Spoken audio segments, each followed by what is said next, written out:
दुर्दैवी निधन झालं आणि संपूर्ण महाराष्ट्रामध्ये पोकळी निर्माण झाली असताना मुख्यत्वे जर पाहिलं आपण तर ज्याप्रमाणे पाठीमागे ज्याला आपण म्हणतो की ग्रामविकास मंत्री केंद्रीयपदी असताना स्वर्गीय गोपीनाथरावजी मुंडे साहेबांचं अपघाती निधन झालं.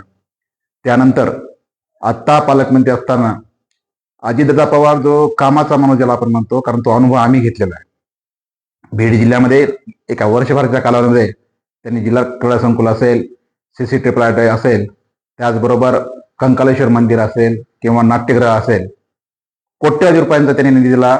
जो जिव्हाळ्याचा प्रश्न आहे ग्रामीण भागाच्या मुलांचा, मूलभूत सुविधांचा शाळेच्या, त्यासाठी आम्ही त्यांना 15 कोटीची मागणी केली होती आणि दादांनी तब्बल दुप्पट निधी दिला होता.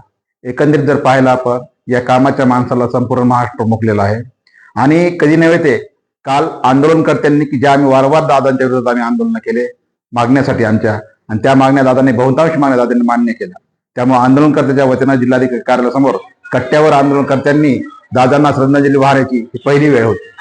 भविष्य काळामध्ये अजितदादा पवार यांनी जो रोडमॅप आखला होता बीड जिल्ह्याच्या विकासासाठी, तो भविष्य काळामध्ये जे कोणी येतील ते पूर्ण करतील अशी आपण अपेक्षा व्यक्त करूया. आणि लिंबा गणेशकरांच्या वतीनं सर्व या ठिकाणी आपण दादांना भावपूर्ण श्रद्धांजली अर्पण करत आहोत. त्यांच्या आत्म्याला शांती मिळो. पवार कुटुंबीय जे आहे त्यांना सावरण्याची संधी ईश्वरानं द्यावं, भारतीय नेत्यांना एवढी प्रार्थना करतो. थांबतो. धन्यवाद.